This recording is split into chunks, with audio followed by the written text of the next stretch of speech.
السلام علیکم ورحمۃ اللہ وبرکاتہ نحمده ونصلی علی رسولہ الکریم اما بعد فاعوذ باللہ من الشیطان الرجیم بسم اللہ الرحمن الرحیم رب اشرح لی صدری ویسر لی امری واحلل عقدۃ من لسانی یفقهوا قولی والذین یصلون ما امر اللہ به ان یوصل وَيَخْشَوْنَ رَبَّهُمْ وَيَخَافُونَ سُوءَ الْحِسَابِ، اور وہ جو اس چیز کو ملاتے ہیں جس کے متعلق اللہ نے حکم دیا ہے کہ اسے ملایا جائے، اور اپنے رب سے ڈرتے ہیں اور برے حساب کا خوف رکھتے ہیں۔ انسان اس دنیا میں تنہا زندگی بسر نہیں کر سکتا، باہمی میل ملاپ اس کی ضرورت ہے، کیونکہ ایک دوسرے سے ملاقات سے انسان کو سکون ملتا ہے، ایک دوسرے کے قریب آنے کا موقع ملتا ہے۔ لیکن خوشگوار زندگی کے لیے ضروری ہے کہ جن لوگوں کے ساتھ اس کا قریبی تعلق ہے ان کے ساتھ تعلقات بھی اچھے ہوں۔ انسان ایک معاشرے میں کس طرح رہے، اس کے تعلقات کیسے خوشگوار ہوں، اس کا طرز عمل کیسا ہو، اس کا رویہ دیگر انسانوں کے ساتھ کیسا ہو، اس بارے میں ہمارا دین ہمیں بہترین رہنمائی دیتا ہے، اور وہ یہ کہ لوگ ایک دوسرے کے خیر خواہ ہوں، ان کا دل ایک دوسرے کے خلاف حسد بغض سے خالی ہو، وہ دوسرے کی کامیابی پر خوش ہوں، اگر دوسروں سے کوئی تکلیف پہنچے تو عفو درگزر کا معاملہ کرنے والے ہوں، اور اس طرح اللہ سبحانہ و تعالیٰ نے برائی کو بھلائی سے دور کرنے کا بھی حکم دیا ہے تاکہ باہمی تعلقات میں رخنے پیدا نہ ہو۔ آپ نے فرمایا کہ تم میں سب سے بہتر وہ ہے جو اپنے گھر والوں کے لیے بہتر ہو، اور میں اپنے گھر والوں کے لیے سب سے بہتر ہوں۔ انسان کا سب سے پہلا امتحان خود اپنے گھر کے اندر ہوتا ہے، قریبی رشتوں کے ساتھ ہوتا ہے۔ اکثر ایسے معاملات پیش آتے ہیں جن سے انسان دل برداشتہ ہو جاتا ہے، لیکن اللہ کی نظر میں وہی اچھا ہے جو صبر سے کام لیتے ہوئے ان رشتوں کو نبھائے اور ان سے حسن سلوک کرتا رہے۔ ایسے شخص کے لیے انجام بھی اچھا ہے اور انعام بھی۔ تو آج کی گفتگو کا موضوع ہے رشتہ داروں سے حسن سلوک کیجیے، اور اس کے لیے ہم نے سورۃ الرعد کی آیت نمبر 21 کو بنیاد بنایا ہے۔ اس آیت سے پچھلی آیت میں کچھ یوں ذکر آیا ہے کہ بے شک نصیحت تو عقل مند ہی پکڑتے ہیں، انما یتذکر اولو الالباب۔ اولو الالباب یعنی عقل مند، عقل والے۔ تو عقل والے کون ہیں؟ جن کے اندر یہ صفات پائی جاتی ہو۔ کئی ایک صفات کا ذکر ہے یہاں، لیکن آج ہم صرف ایک صفت کے اوپر بات کریں گے، اور وہ ہے رشتوں کو جوڑنے کے بارے میں، تعلقات اچھے رکھنے کے بارے میں۔ حقیقت یہ کہ کامیاب انسان وہی ہے جس کے تعلقات اچھے ہوں، جو لوگوں کے ساتھ رہنا جانتا ہو۔ اور یہاں پر والذین یصلون ما امر اللہ بہ ان یوصل، کہ وہ تمام امور جن کو اللہ نے ملانے کا حکم دیا ہے ان کو ملائیں، مثلاً اللہ اور اس کے رسول پر ایمان، اللہ اور اس کے رسول کے ساتھ محبت، اللہ وحدہ کی عبادت، اس کے رسول کی اطاعت کے لیے سر تسلیم خم کرنا، سب اس میں داخل ہے۔ اور اسی طرح انسانوں کے ساتھ سب سے پہلے ماں باپ کے ساتھ اپنی زبان سے اپنے عمل سے اچھا سلوک کر کے صلہ رحمی کرنا اور ان کی نافرمانی نہ کرنا، اور پھر اس کے بعد قریب رشتہ داروں کے ساتھ حسن سلوک کرنا، اپنے گھر والوں کے ساتھ، دوستوں، ساتھیوں، غلاموں، دین اور دنیا کے حقوق کی کامل ادائیگی کے ذریعے حسن سلوک سے پیش آنا، یہ سب چیزیں اس میں داخل ہوتی ہیں۔ یہاں پر جو لفظ آیا ہے والذین یصلون، وہ لوگ جو جوڑتے ہیں۔ وصل کا اصل معنی ہے احسان و اکرام، صلہ رحمی کے لیے، لیکن اس میں سارے نیکی کے کام، اطاعت کے کام شامل ہو جاتے ہیں، اور ہر تعلق والے کے ساتھ احسان کرنا، خواہ وہ ماں کی طرف سے رشتہ دار ہو یا باپ کی طرف سے نسب کے رشتے ہوں، ان سب کے ساتھ محبت اور احسان کا معاملہ کیا جائے۔ اسی طرح صرف خونی رشتوں کے ساتھ ہی نہیں بلکہ دیگر رشتوں میں جیسے دوست ہیں، احباب ہیں، کولیگز ہیں، ان کے ساتھ بھی حسن سلوک کیا جائے۔ اور ایمان والے تو نہ صرف یہ کہ مسلمانوں کے ساتھ اچھا سلوک کرتے ہیں، تعلقات اچھے رکھتے ہیں، بلکہ نبی صلی اللہ علیہ وسلم نے تو مشرک والدین کے ساتھ بھی صلہ رحمی کا حکم دیا، جیسا کہ حضرت اسماء بنت ابی بکر کے واقعے میں آتا ہے۔ وَيَخْشَوْنَ رَبَّهُمْ وَيَخَافُونَ سُوءَ الْحِسَابِ، اور وہ اپنے رب سے ڈرتے ہیں اور برے حساب سے ڈرتے ہیں۔ کیوں ڈرتے ہیں؟ کہ ہم سے اپنے فرائض کو ادا کرنے میں کہیں کوئی کوتاہی نہ ہو گئی ہو، اور پھر کہیں ہمارا برا حساب نہ ہو، یعنی شدید حساب نہ ہو۔ قیامت کے دن کی ہولناکیوں سے ڈرتے ہیں، حساب کتاب کی باریکیوں سے ڈرتے ہیں۔ اور برے حساب سے مراد فرقت کہتے ہیں کہ مجھ سے ابراہیم نے پوچھا کہ کیا تم جانتے ہو کہ برا حساب کس کو کہتے ہیں؟ برا حساب وہ ہے جس میں ہر چیز کی پوچھ گچھ کی جائے، پورا آڈٹ ہو، اور پورا احاطہ کیا جائے معاملات کا، عبادات کا، اور اس میں تنقید بھی کی جائے، اور جس سے یہ حساب کیا گیا اس کو تو عذاب دیا جائے گا۔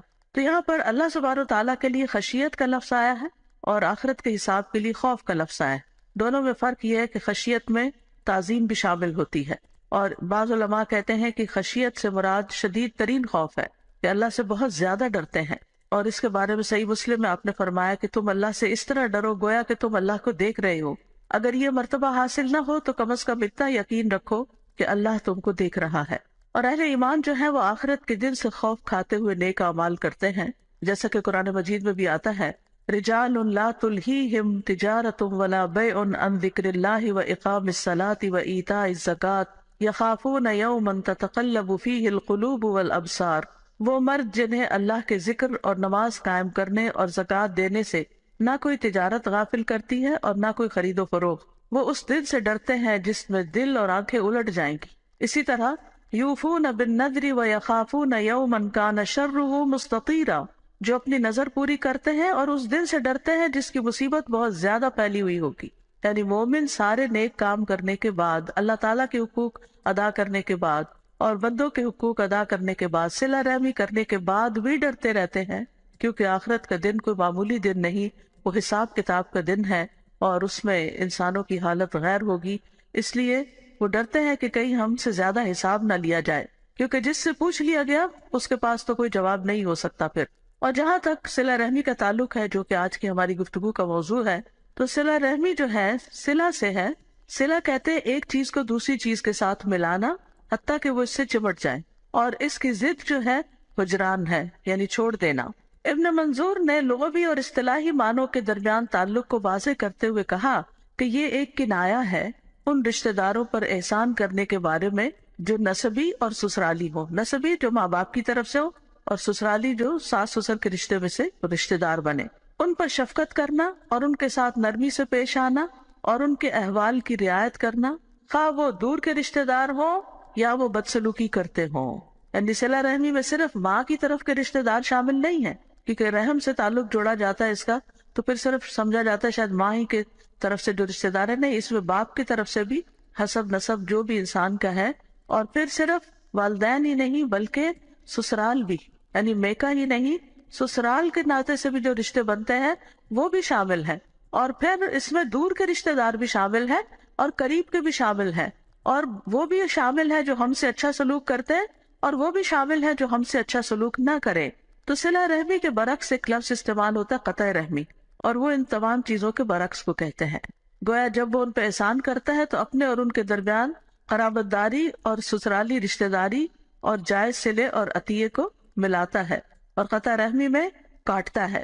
صلہ رحمی کی ایک اور جامع تعریف یوں کی گئی ہے کہ صلہ رحمی کا مطلب یہ ہے کہ جتنا ہو سکے رشتہ داروں کو خیر پہنچائی جائے، اور حسب طاقت جتنا ہو سکے ان سے شر کو دور کیا جائے. یعنی صلہ رحمی کا لفظ چونکہ عربی کا لفظ ہے تو عام طور پر لوگ سمجھتے نہیں کہ پھر کرنا کیا ہے. تو کرنے میں یہ ہے کہ اپنے اور سسرالی رشتہ داروں کو جو بھی خیر پہنچا سکتے ہو، جو جو کچھ اللہ نے تمہیں دیا ہے وہ ان تک پہنچاؤ، اور انہیں اگر کوئی تکلیف آ گئی تو اس تکلیف کو ان سے دور کرو. یہ ہے صلہ رحمی.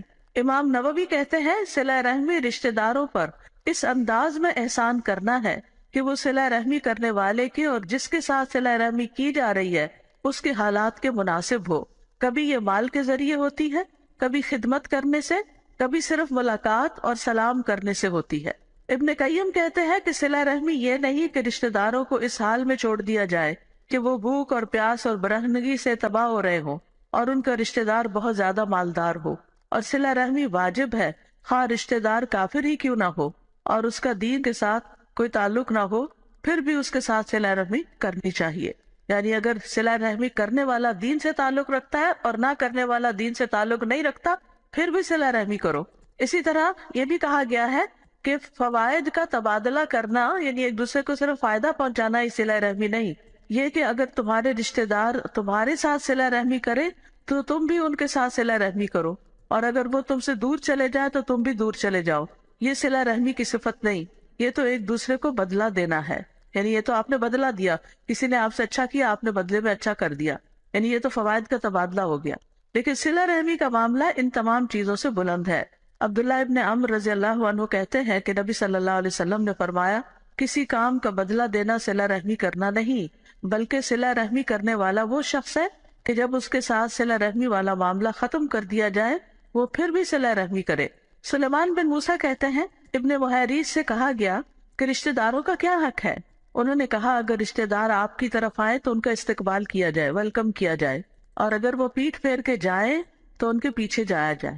یہ نہیں کہنا چاہیے کہ تم روٹھے ہم چھوٹے، بلکہ اگر وہ روٹ بھی جائیں تو انہیں منایا جائے۔ قرطبی کہتے ہیں کہ صلہ رحمی کی دو قسمیں ہوتی ہیں، یعنی وہ رشتہ داری جس کو ملایا جاتا ہے، نمبر 1 یہ عام ہوتی ہے اور نمبر 2 یہ خاص ہوتی ہے۔ عام صلہ رحمی جو ہے یہ دین پر مبنی ہے، یعنی کسی صاحب ایمان کے ساتھ تعلق ہونا ضروری نہیں کہ وہ رشتہ دار ہی ہو، کیونکہ ہم سب آدم کی اولاد ہیں، اور آدم کی اولاد ہونے کی حیثیت سے ہم کسی نہ کسی جگہ جا کر ضرور رشتے میں مل جاتے ہیں۔ ہم کسی نہ کسی درجے پر سب ایک دوسرے کے رشتہ دار ہی ہیں، کیونکہ ہم آدم کی اولاد ہیں۔ تو عام رشتہ داری یا صلہ رحمی کیا ہے کہ انسان کسی بھی انسان کے ساتھ حسن سلوک کرے، چاہے وہ خون کا رشتہ ہو یا سسرال کا ہو یا نہ ہو، یعنی کسی صاحب ایمان کے ساتھ تعلق ہونا، بس اس کو باہمی محبت اور خیر خواہی اور عدل و انصاف اور واجب اور مستحق حقوق بجا لانے کے ساتھ ملانا واجب ہے۔ اور خاص صلہ رحمی یہ ہے کہ آپ ان تمام چیزوں کے ساتھ خرچ کو بڑھا دیں اور ان کے حالات کی خبر گیری کرتے رہیں اور ان کی غلطیوں کو نظر انداز کرتے رہیں۔ یعنی خاص صلہ رحمی کیا ہے کہ جو آپ ان کو دے رہے ہیں اس میں اضافہ کرتے رہیں۔ اگر اللہ نے آپ کو زیادہ دیا تو آپ بھی ان کو آگے آگے زیادہ دیتے رہیں اور ان کے حالات کی خبر گیری کرتے رہیں کہ وہ کس حال میں ہیں اور ان کی غلطیوں کو معاف کرتے رہیں۔ کتنا خوبصورت ہے صلہ رحمی کا یہ انداز۔ قرآن مجید میں کئی ایک مقامات پر صلہ رحمی کی تلقین کی گئی ہے۔ سورۃ البقرہ میں بنی اسرائیل کو حکم دیا گیا ہے، یہ صرف ہمیں نہیں یہ حکم بلکہ پچھلی شریعتوں میں بھی یہ حکم دیا گیا تھا۔ وَإِذْ أَخَذْنَا مِيثَاقَ بَنِي إِسْرَائِيلَ لَا تَعْبُدُونَ إِلَّا اللَّهَ وَبِالْوَالِدَيْنِ إِحْسَانًا وَذِي الْقُرْبَى وَالْيَتَامَى وَالْمَسَاكِينِ وَقُولُوا لِلنَّاسِ حُسْنًا وَأَقِيمُوا الصَّلَاةَ وَآتُوا الزَّكَاةَ ثم تولیتم الا قلیلا منکم وانتم معرضون۔ اور جب ہم نے بنی اسرائیل سے پختہ عہد لیا کہ تم اللہ کے سوا کسی کی عبادت نہ کرو گے اور ماں باپ اور قرابت والے اور یتیموں اور مسکینوں سے احسان کرو گے اور لوگوں سے اچھی بات کہو، نماز قائم کرو اور زکوٰۃ دو، پھر تم اس سے پھر گئے مگر تم میں سے تھوڑے اور تم منہ پھیرنے والے ہو۔ اور یہ صرف بنی اسرائیل کا حال نہیں، آج امت مسلمہ کا بھی یہی حال ہے کہ ہمیں عمومی طور پر لوگوں کے درمیان تعلقات خراب نظر آتے ہیں، رشتے کمزور نظر آتے ہیں، اور دوسروں کے ساتھ احسان اور بھلائی کے رویے بہت کم دیکھنے میں ملتے ہیں۔ اگر تمام انسان جن کو اللہ نے دیا ہے وہ دینے والے بن جائیں اور اللہ کی مخلوق کا خیال رکھنے والے ہوں تو دنیا میں شاید نہ کوئی بھوکا ہو اور نہ ہی کوئی ضرورت مند اس طرح کا ہو کہ وہ گھٹ گھٹ کے اور سسک کے علاج کے لیے مر جائے یا کسی اور ضرورت کے لیے دن رات پریشان رہتا ہو۔ اسی طرح سورۃ النساء میں بھی حکم دیا گیا وَاعْبُدُوا اللَّهَ وَلَا تُشْرِكُوا بِهِ شَيْئًا وَبِالْوَالِدَيْنِ إِحْسَانًا وَبِذِي الْقُرْبَى وَالْيَتَامَى وَالْمَسَاكِينِ وَالْجَارِ ذِي الْقُرْبَى وَالْجَارِ الْجُنُبِ وَالصَّاحِبِ بِالْجَنبِ وَابْنِ السَّبِيلِ وَمَا مَلَكَتْ أَيْمَانُكُمْ إِنَّ اللَّهَ لَا يُحِبُّ مَنْ كَانَ مُخْتَالًا فَخُورًا۔ اور اللہ کی عبادت کرو اور اس کے ساتھ کسی چیز کو شریک نہ بناؤ، اور ماں باپ کے ساتھ اچھا سلوک کرو اور قرابت والوں کے ساتھ اور یتیموں اور مسکینوں اور قرابت والے ہمسائے اور اجنبی ہمسائے اور پہلو کے ساتھی اور مسافر کے ساتھ اور ان کے ساتھ بھی جن کے مالک تمہارے دائیں ہاتھ بنے ہیں۔ یقیناً اللہ ایسے شخص سے محبت نہیں کرتا جو اکڑنے والا، شیخی مارنے والا ہو۔ تو بہرحال تمام انسانوں سے اچھے سلوک کا حکم دیا گیا ہے، لیکن رشتہ دار باقی سب کی نسبت زیادہ حقدار ہوتے ہیں۔ سورۃ انفال میں آتا ہے وَأُولُو الْأَرْحَامِ بَعْضُهُمْ أَوْلَىٰ بِبَعْضٍ فِي كِتَابِ اللَّهِ إِنَّ اللَّهَ بِكُلِّ شَيْءٍ عَلِيمٌ۔ اور رشتہ دار اللہ کی کتاب میں ایک دوسرے کے زیادہ حقدار ہیں، بے شک اللہ ہر چیز کو خوب جاننے والا ہے۔ ایمان لانے کے بعد اللہ کو جو محبوب ترین عمل ہے وہ صلہ رحمی ہے۔ خفام قبیلہ کے ایک آدمی سے روایت ہے، وہ کہتے ہیں کہ میں نبی صلی اللہ علیہ وسلم کے پاس آیا جبکہ آپ اپنے صحابہ کے پاس بیٹھے ہوئے تھے۔ میں نے کہا آپ ہیں جو یقین رکھتے ہیں کہ آپ اللہ کے رسول ہیں؟ آپ نے فرمایا ہاں۔ میں نے کہا اللہ کے رسول کون سے اعمال اللہ کو زیادہ محبوب ہیں؟ آپ نے فرمایا اللہ پر ایمان۔ میں نے کہا اللہ کے رسول پھر کون سا عمل؟ آپ نے فرمایا صلہ رحمی۔ میں نے کہا اللہ کے رسول پھر کون سا عمل؟ آپ نے فرمایا نیکی کا حکم دینا اور برائی سے روکنا۔ میں نے کہا اللہ کے رسول کون سے اعمال اللہ کو سب سے زیادہ ناپسند ہے؟ آپ نے فرمایا اللہ کے ساتھ شرک کرنا۔ میں نے کہا اللہ کے رسول پھر کون سا عمل؟ آپ نے فرمایا قطع رحم، یعنی رشتے کاٹنا، لوگوں سے تعلقات کاٹ لینا۔ میں نے کہا اللہ کے رسول پھر کون سا عمل؟ آپ نے فرمایا برائی کا حکم دینا اور نیکی سے روکنا۔ اسی طرح درجے کے لحاظ سے بدترین ہیں وہ لوگ کہ جو لوگوں کا حق نہ پہچانے، صلہ رحمی نہ کریں۔ ابو کبشہ عماری سے روایت ہے، وہ کہتے ہیں کہ میں نے رسول اللہ صلی اللہ علیہ وسلم کو فرماتے ہوئے سنا، دنیا 4 قسم کے لوگوں کی ہے۔ ایک وہ آدمی جسے اللہ نے مال اور علم سے نوازا ہو، وہ اس بارے میں اپنے رب سے ڈرتا ہو، صلہ رحمی کرتا ہو اور اس میں اللہ عز و جل کا حق پہچانتا ہو، اس کا درجہ سب سے اونچا ہے۔ دوسرا وہ آدمی جسے اللہ عز و جل نے علم عطا فرمایا ہو لیکن مال نہ دیا ہو، اور وہ کہتا ہو کہ اگر میرے پاس بھی مال ہوتا تو میں بھی اس شخص کی طرح عمل کرتا۔ آپ نے فرمایا یہ دونوں اجر و ثواب میں برابر، یعنی جو اچھی نیت رکھتا ہے وہ اچھا کام کرنے والے کے برابر ہو جاتا ہے۔ تیسرا وہ آدمی جسے اللہ نے مال سے تو نوازا ہو لیکن علم نہ دیا ہو، وہ بدحواسی میں اسے ناحق مقام پر خرچ کرتا رہے، نہ اپنے رب سے ڈرے، نہ صلہ رحمی کرے، نہ اپنے رب عز و جل کا حق پہچانے، اس کا درجہ سب سے بدترین ہے۔ چوتھا وہ آدمی جسے اللہ نے نہ مال سے نوازا نہ علم سے، اور یہ کہتا ہو کہ اگر میرے پاس بھی فلاں شخص کی طرح مال ہوتا تو میں بھی اس شخص کی طرح کے کاموں میں خرچ کرتا۔ یہ دونوں گناہوں میں برابر ہیں، یعنی اگر کسی بری مثال کو اپنے سامنے رکھتا ہے تو پھر اسی درجے میں آ جاتا ہے۔ تو بدترین انسان کس کو کہا گیا؟ جو نہ رب سے ڈرے، نہ صلہ رحمی کرے، نہ رب کا حق پہچانے کہ مجھے کس طرح کی عبادت اور کیسے کرنی چاہیے، اور جو شخص اس کو آئیڈیل بنا لے وہ بھی اس کے ساتھ ہی ہے۔ پھر رسول اللہ صلی اللہ علیہ وسلم کو جو دین دے کر بھیجا گیا، جو تعلیمات دے کر بھیجی گئی، ان میں ہمیں صلہ رحمی کا خاص حصہ ملتا ہے۔ عمرو ابن ابسہ کہتے ہیں، میں مکہ میں نبی صلی اللہ علیہ وسلم کی خدمت میں حاضر ہوا اور آپ سے پوچھا آپ کون ہیں؟ آپ نے فرمایا میں نبی ہوں۔ میں نے پوچھا نبی کیا ہوتا ہے؟ آپ نے فرمایا مجھے اللہ نے بھیجا ہے۔ میں نے کہا آپ کو کیا پیغام دے کر بھیجا ہے؟ آپ نے فرمایا اللہ نے مجھے صلہ رحمی کرنے، بتوں کو توڑنے، اللہ کو ایک قرار دینے اور اس کے ساتھ کسی کو شریک نہ ٹھہرانے کا پیغام دے کر بھیجا ہے۔ اسی طرح نبی صلی اللہ علیہ وسلم نے صلہ رحمی کا تاکیدی حکم بھی دیا۔ ابو ذر رضی اللہ عنہ کہتے ہیں، میرے خلیل نے مجھے 7 باتوں کا حکم دیا ہے، یہ کہ میں قرابت دار سے تعلق قائم رکھوں، اگرچہ وہ پیٹھ پھیرے، اگرچہ وہ ہم سے اچھا سلوک نہ کرے، پھر بھی اس سے رشتہ جوڑ کے رکھوں۔ اسی طرح ایک اور جگہ پر فرمایا اتقوا اللہ وصلوا ارحامکم، اللہ کا تقوی اختیار کرو اور صلہ رحمی کرو۔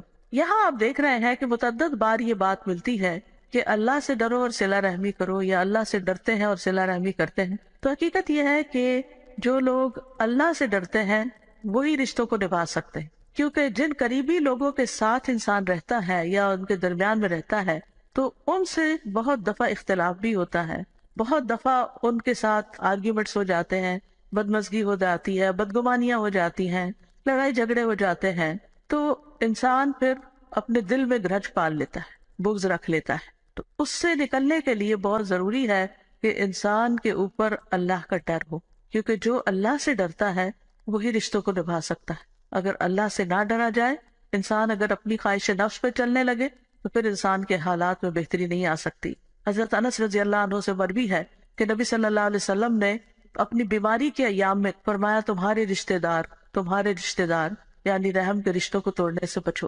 صلہ رحمی کرنے کا جب حکم ملتا ہے اور اتنی تاکید ملتی ہے تو بعض اوقات ہم یہ سوچنے لگتے ہیں کہ شاید اس سے مراد دوسروں کو فائدہ پہنچانا ہے یا دوسروں کا فائدہ ہے، لیکن حقیقت یہ ہے کہ یہ انسان کے اپنے حق میں بہت فائدہ مند ہے۔ جو انسان جوڑنے والا ہوتا ہے، جو انسان دینے والا ہوتا ہے، وہی پانے والا ہوتا ہے، اسی کو خیر ملتی ہے۔ تو صلہ رحمی جو ہے آپس میں محبت بڑھانے کا ذریعہ ہے۔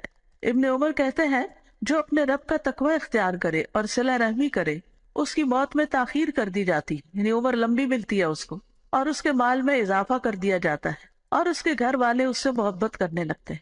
اب یہ وہ چیزیں ہیں جو ہم سب کی خواہش اور تمنا ہے کہ ہمیں لمبی زندگی ملے، مال زیادہ ملے، گھر والوں کی محبت ملے، شوہر کی محبت ملے، بچوں کی محبت ملے۔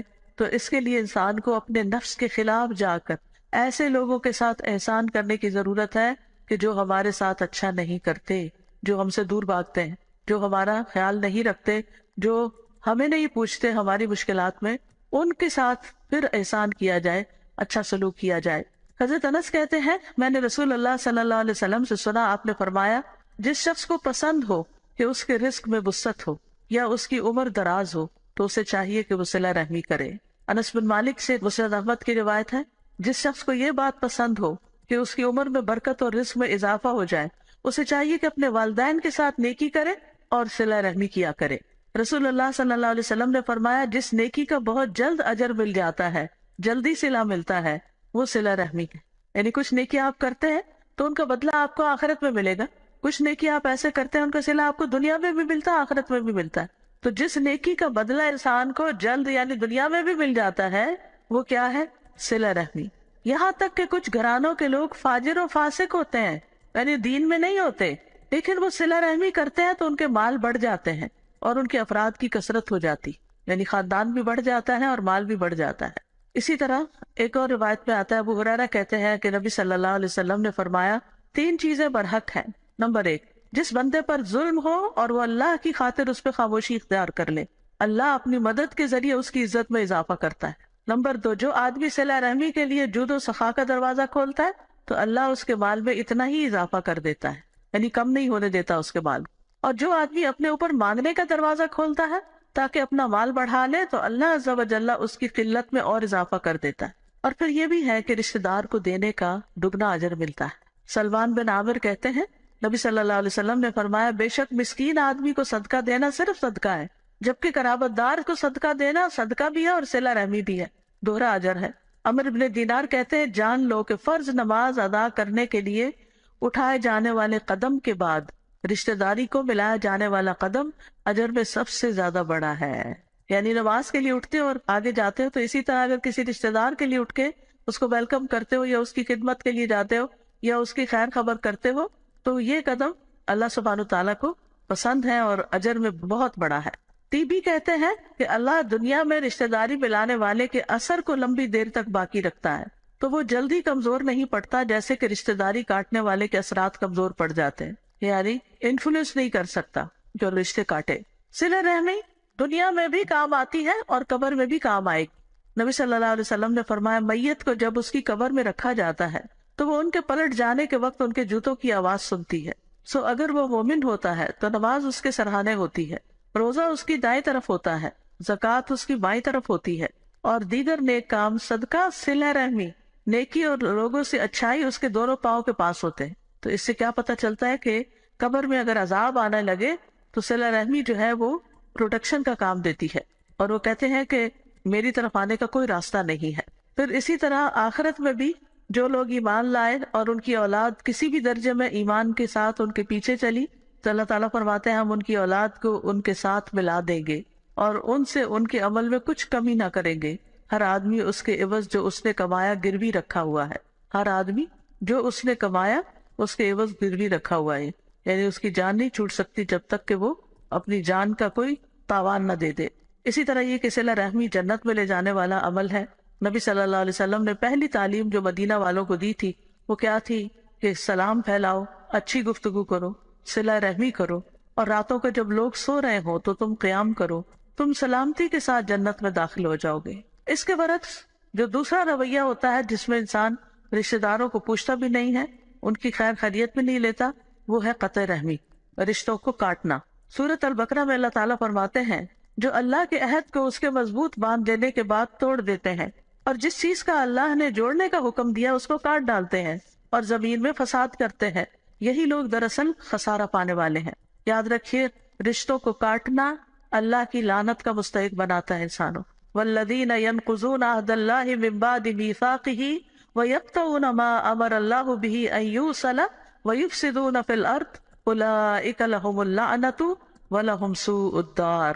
اور وہ لوگ جو اللہ کے عہد کو پختہ کرنے کے بعد توڑ دیتے ہیں اور اس چیز کو کاٹ دیتے ہیں جس کے متعلق اللہ نے حکم دیا کہ اسے ملایا جائے، اور زمین میں فساد کرتے ہیں، یہی لوگ ہیں جن کے لیے لعنت ہے اور انہی کے لیے اس گھر کی خرابی ہے۔ میمون بن مہران کہتے ہیں کہ مجھے عمر بن عبدالعزیز نے کہا کہ رشتہ داری توڑنے والے کا ساتھی نہ بن، اس سے دوستی نہ کر، کیونکہ اللہ سبحانہ تعالیٰ نے قرآن کی 2 آیات میں ایسے شخص پہ لعنت فرمائی ہے، تو جو شخص لعنت کا مستحق ہو اس سے تعلق نہ رکھو کیونکہ وہ تمہاری طرف بھی آ جائے گی۔ جس نے رشتوں کو توڑا اللہ اس کو توڑے گا، اور جس نے رشتوں کو ملایا اللہ اس کو ملا دے گا۔ اسی طرح قطع رحمی اعمال کی قبولیت کے راستے میں رکاوٹ بنتی ہے۔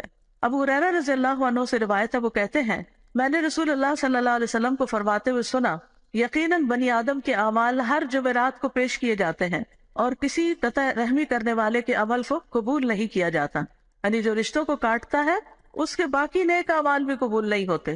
تو آپ دیکھیے کتنا خسارے کا سودا ہے. ناراضگیاں ہو جاتی ہیں، ایک دوسرے سے تعلقات خراب ہو جاتے ہیں، لیکن انسان کو معاف کر کے پھر دوسرے کے ساتھ حسن سلوک کرتے رہنا چاہیے. اسی میں انسان کی بھلائی ہے. قطع رحمی دنیاوی تنگی کا باعث بھی بنتی ہے.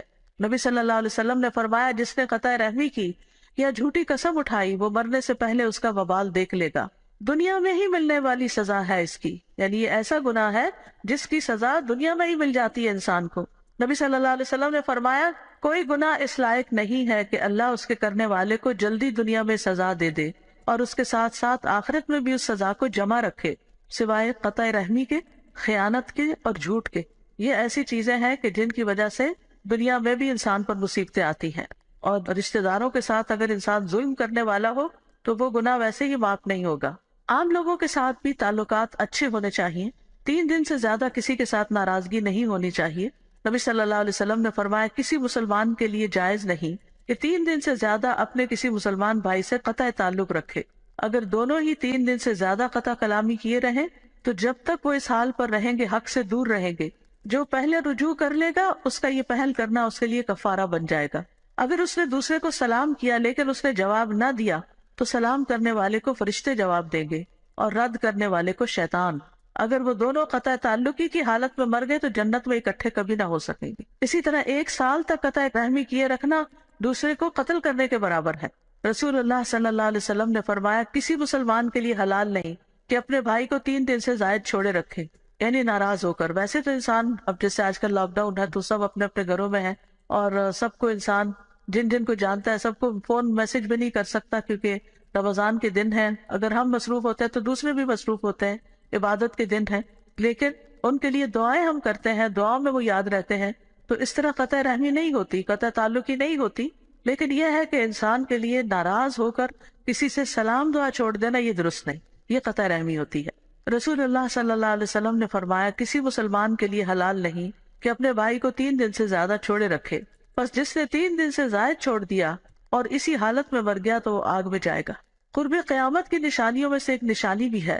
نبی صلی اللہ علیہ وسلم نے فرمایا قیامت اس وقت تک قائم نہیں ہوگی جب تک ہر طرف بے حیائی عام نہ ہو جائے، قطع رحمی اور برا پڑوس عام نہ ہو جائے، اور جب تک خائن کو امین اور امین کو خائن نہ سمجھا جانے لگے، یعنی ویلیوز ہی الٹ جائیں. اسی طرح آپ نے فرمایا قیامت کے قریب سلام صرف پہچان کے لوگوں کو کیا جانے لگے گا، یعنی جس کو جانتے ہوں گے صرف اسی سے سلام دعا. تجارت پھیل جائے گی حتیٰ کہ عورت بھی تجارتی معاملات میں اپنے خاوند کی مدد کرے گی. قطع رحمی ہونے لگے گی، لوگوں کے ٹیمپرامنٹس بڑے نازک ہو جائیں گے. چھوٹی چھوٹی بات پر منہ بسور لینا، بات چیت چھوڑ دینا، گھر سے نکل جانا، اوروں کو جا کے قصے سنانا، یہ سب اسی کے حصے ہیں. اور فرمایا جھوٹی گواہی دی جانے لگے گی، سچی گواہی کو چھپایا جائے گا اور قلم کا چرچا ہوگا. یعنی لکھنے والے بہت ہوں گے، چیزیں ہم فارورڈ تو بہت کرتے رہتے ہیں، پڑھنے والے اور عمل کرنے والے کم ہوں گے. پھر یہ جنت سے محروم کرنے والا فعل بھی ہے. نبی صلی اللہ علیہ وسلم نے فرمایا قطع رحمی کرنے والا جنت میں داخل نہ ہوگا. اب یہاں پر یہ بھی سمجھ لینا چاہیے کہ صلہ رحمی کے کچھ درجے ہیں اور وہ رشتہ داری کے اعتبار سے ہیں. یعنی صلہ رحمی انسان کی قدرت رشتہ داروں کی ضرورت کے مطابق مختلف بھی ہوگی. بعض صلہ رحمی واجب ہوتی ہے، بعض مستحب ہوتی ہے. اور اگر اس میں سے کوئی شخص کچھ بھی صلہ رحمی کرے لیکن اس کو مکمل طور پر بہت زیادہ ادا نہ کرے تو اس کو قطع رحمی کرنے والا نہیں کہا جائے گا. پھر یہ اصول بھی یاد رکھیے کہ جو جتنا قریبی ہو اس کے ساتھ صلہ رحمی کو مقدم رکھا جائے. مثلا سب سے پہلے ماں، آپ نے فرمایا تھا نا کہ تمہاری ماں، تو سب سے پہلے ماں کے ساتھ صلہ رحمی، پھر باپ، پھر اولاد، پھر دادا دادی، نانا نانی، پھر بھائی بہنوں کو، پھر باقی کے سارے محرم رشتے دار جیسے چچا پھوپھی ماموں خالائیں، اور جو جتنا غریبی ہے اس کو اتنا ہی مقدم رکھا جائے، پرائرٹی دی جائے. اسی طرح والدین کی طرف کے رشتے داروں کو باقی رشتے داروں پر مقدم سمجھا جائے. پھر رحم کے رشتے داروں میں سے غیر محرم کے ساتھ نیکی کی جائے، جیسے چچا کا بیٹا اور بیٹی، ماموں اور خالہ کے بچے، پھر دیگر سسرالی رشتے دار. پھر آپ دیکھیے کہ صرف والدین نہیں، والدین کے دوستوں کے ساتھ بھی صلہ رحمی کرنی چاہیے. یعنی والدین کا حق تو ہے لیکن جن کے ساتھ ماں باپ اچھا سلوک کرتے ہوں یا ان سے دوستی ہو ان کا بھی حال حوال پوچھتے رہنا چاہیے. ابن عمر سے روایت ہے کہ جب وہ مکہ کی طرف جاتے تو اپنے گدھے کو ساتھ رکھتے، اونٹ کی سواری سے تھک جاتے تو گدھے پہ بیٹھ جاتے اور سر پہ عمامہ باندھ لیتے. ایک دفعہ آپ اپنے گدھے پر سوار تھے، ان کے پاس سے ایک دیہاتی آدمی گزرا تو ابن عمر نے اس سے پوچھا کیا تم فلاں کے بیٹے نہیں ہو؟ اس نے کہا کیوں نہیں؟ انہوں نے یعنی ابن عمر نے اپنا گدھا اس کو دے دیا کہ اس پہ سوار ہو جاؤ، پھر عمامہ دے دیا کہ اپنے سر پہ باندھ دو. تو بعض ساتھیوں نے کہا کہ اللہ آپ کو بخشے، آپ نے اسے عرابی کو اپنا گدھا بھی دے دیا اور عوامہ بھی دے دیا، جو سہولت کے لیے آپ دونوں چیزیں یوز کرتے تھے۔ ابن عمر نے کہا میں نے رسول اللہ صلی اللہ علیہ وسلم سے سنا، آپ فرماتے تھے بے شک نیکیوں میں سب سے بڑی نیکی آدمی کا اپنے باپ کی وفات کے بعد اس کے دوستوں سے اچھا سلوک کرنا ہے، اور اس دیہاتی کا باپ حضرت عمر کا دوست تھا۔ اب اس میں اسی طرح یہ ہے کہ جیسے آپ کے پاس مال ہو اور آپ نے مال تقسیم کرنا ہو تو پھر دینے میں جو قریبی رشتہ دار ہوں گے ان کا حق زیادہ ہوگا، جو دور ہوتے جائیں گے وہ اسی اعتبار سے کم ہو جائیں گے۔ عطا ابن ابی رباح کہتے ہیں وہ درہم جو میں رشتہ داروں کو دوں مجھے اس 1000 درہم سے زیادہ محبوب ہے جو میں محتاج لوگوں میں تقسیم کروں، یعنی اگر رشتہ دار ضرورت مند ہے تو پہلے ان کو دیا جائے۔ پھر اسی طرح نان مسلم رشتہ دار کے ساتھ بھی صلہ رحمی کرنی چاہیے۔ حضرت عمر رضی اللہ عنہ نے ایک دفعہ ایک ریشمی جبہ جو خریدا گیا تھا نبی صلی اللہ علیہ وسلم کے لیے، تو آپ نے اس کو پسند نہیں فرمایا کیونکہ وہ ریشمی تھا، تو حضرت عمر نے وہ اپنے مکے میں ایک بھائی کو بھیج دیا جو مسلمان نہیں تھا۔ تو بہرحال ہر قریبی اور دور والے رشتے کے ساتھ صلہ رحمی کرنی چاہیے۔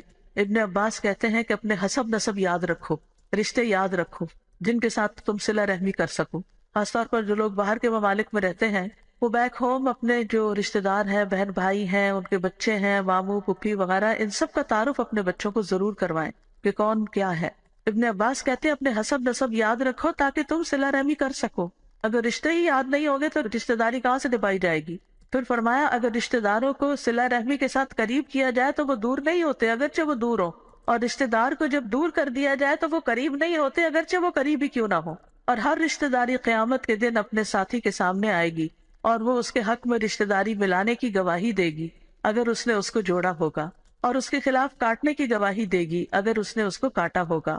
اب کرنے کے کام کیا کیا ہے؟ سب سے پہلی بات یہ ہے کہ رشتہ داروں سے ملاقات کی جائے، لیکن اس طرح ملاقاتیں نہ شروع کر دیں کہ جس سے دوسرے کے کام کاج جو ہے ان میں حرج آئے۔ رشتہ داروں سے ملاقات جو ہے یہ برکت کا ذریعہ ہوتی ہے۔ ابن تین کہتے ہیں کہ صلہ رحمی کی وجہ سے اطاعت کے کاموں کی توفیق ملتی ہے اور نیکیوں کا موقع ملتا ہے، نافرمانی سے بچتا ہے انسان، پھر انسان کا اچھا ذکر باقی رہتا ہے، گویا کہ اسے موت نہیں آئی، مرنے کے بعد بھی وہ یاد رہتا ہے، جن کے ساتھ وہ اچھا سلوک کرتا تھا وہ اس کو یاد رکھتے ہیں۔ تو پہلی چیز کیا ہے؟ ملاقات کرنا، کہ خود ملنے چلے جائیں۔ دوسری ہے وہ آئے تو مہمان نوازی کرنا۔ پھر تیسرا یہ کہ ان کی خبر رکھنا، خبر گیری کرنا، ان کے بارے میں پوچھتے رہنا، ان کو سلام کہنا، خواہ فون کر کے یا کسی کے ذریعے سلام بھیج کے یا کوئی میسج کر کے۔ چوتھی چیز ہے ان کو اپنا مال دیں، اگر رشتہ دار محتاج ہے تو صدقے کی صورت میں دیں، اگر محتاج نہیں تو تحفے کی شکل میں دیں، کیونکہ دگنا اجر ہے۔ نمبر 5 ان کے بڑوں کی عزت کریں اور ان کے کمزوروں پر شفقت کریں۔ نمبر 6 ان کے مرتبے کے اعتبار سے ان کو مقام دے، یعنی جو عمر میں بڑے ہیں، جو کسی مقام میں بڑے ہیں، اس اعتبار سے ان کا خیال رکھیں، یعنی اس مقام پر ان کو اتاریں جس کے وہ حقدار ہیں۔ اگر اللہ نے ان کو بلند مقام دیا دنیا میں تو آپ بھی اس کو پہچانیں، یہ نہیں کہ حسد کی وجہ سے انسان کہے کہ جو آگے نکل گیا دنیا میں کہ اس کی برائیاں بیان کرنا شروع کر دے یا اس کو حقیر کرنا شروع کر دے لوگوں کے سامنے۔ نمبر 7 ان کی خوشیوں میں ان کو مبارکباد پیش کرتے ہوئے شرکت کریں، اور ان کے غموں میں ان کے ساتھ غمخواری کرتے ہوئے غم گساری کریں۔ مثلا شادی ہوئی ہے، اولاد ہوئی ہے، ملازمت ملی ہے، یا کوئی اور اس طرح کے کام ہیں جو ان کو خوش کر رہے ہیں تو ان کی خوشی میں شریک ہو جائیں۔ اسی طرح اگر ان کا کوئی فوت ہو گیا یا نقصان ہو گیا تو صبر کی نصیحت کریں، ان کے غم کو ہلکا کرنے کی کوشش کریں۔ نمبر 8 بیمار ہو تو عیادت کریں۔ نمبر 9 جنازے میں پیچھے جائیں۔ نمبر 10 ان کی دعوت قبول کریں۔ بعض اوقات دلوں میں کچھ ناراضگیاں ہوتی ہیں، وہ بلاتے بھی ہیں تو نہیں جاتے، یہ قطع رحمی ہے۔ نمبر 11 ان کے بارے میں اپنے سینوں کو صاف کر لیں، بغض نہ چھپائیں۔ کہا گیا کہ ایسا شخص قوم کا سردار نہیں ہو سکتا جو اپنے دل میں کینہ رکھتا ہو۔ نمبر 12 ان کے کٹے ہوئے لوگوں میں صلح کرائیں، یعنی آپس میں کوئی رشتہ دار کٹے ہوئے تو ان کو بھی جوڑنے کی کوشش کریں۔ نمبر 13 ان کے لیے دعا کریں، اور یہ تو سبھی کر سکتے ہیں اور ہر ایک کو ضرورت بھی ہے اس کی۔ اور نمبر 14 ان کو مناسب طریقے سے ہدایت کی طرف دعوت دیں، نیکی کا حکم دے، برائی سے روکیں، یعنی دین کی طرف بھی ان کو بلائیں۔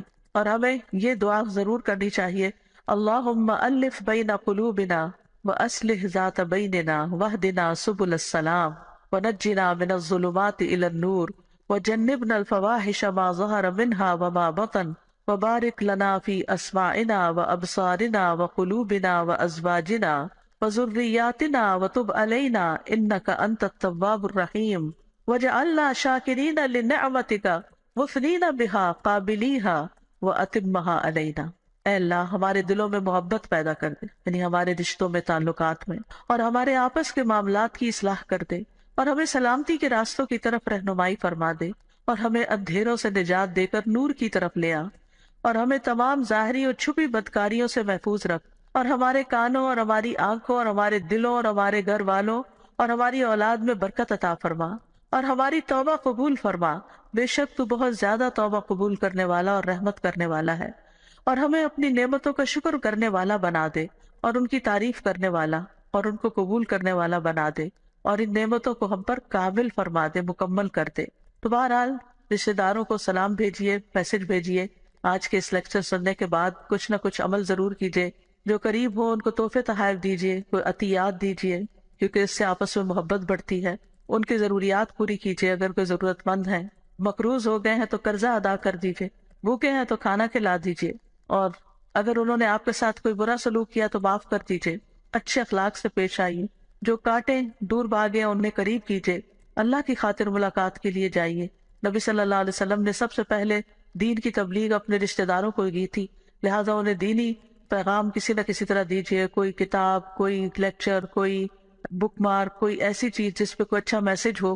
بچوں کے ساتھ بھی اچھا سلوک کریں، یعنی صلہ رحمی صرف بڑوں سے نہیں ہوتی، بچوں کے ساتھ بھی ہو، اور اگر کبھی قسم کھا لی ہو کہ میں فلاں کے ساتھ اچھا سلوک نہیں کروں گا، اس قسم کو توڑ کر کفارہ دے دیں، اور ایسی صلہ رحمی نہ کریں جو انسان کو حق بات سے روک دے، یعنی بعض اوقات ہم کہتے ہیں نا ساتھ تو دینا ہے نا، چاہے وہ غلطیاں ہمارے رشتہ دار ہیں، ایسا نہیں کر سکتے۔ وَإِذَا قُلْتُمْ فَعْدِلُوا وَلَوْ كَانَ ذَا قُرْبَىٰ، جب بات کرو تو انصاف کی کرو، خواہ رشتہ داری کیوں نہ ہو۔ وَآخِرُ دَعْوَانَا أَنِ الْحَمْدُ لِلَّهِ رَبِّ الْعَالَمِينَ سُبْحَانَكَ اللَّهُمَّ وَبِحَمْدِكَ أَشْهَدُ أَن لَّا إِلَٰهَ إِلَّا أَنتَ أَسْتَغْفِرُكَ وَأَتُوبُ إِلَيْكَ۔ اللہ تعالیٰ ہمیں عمل کی توفیق عطا فرمائے۔ السلام علیکم ورحمۃ اللہ وبرکاتہ۔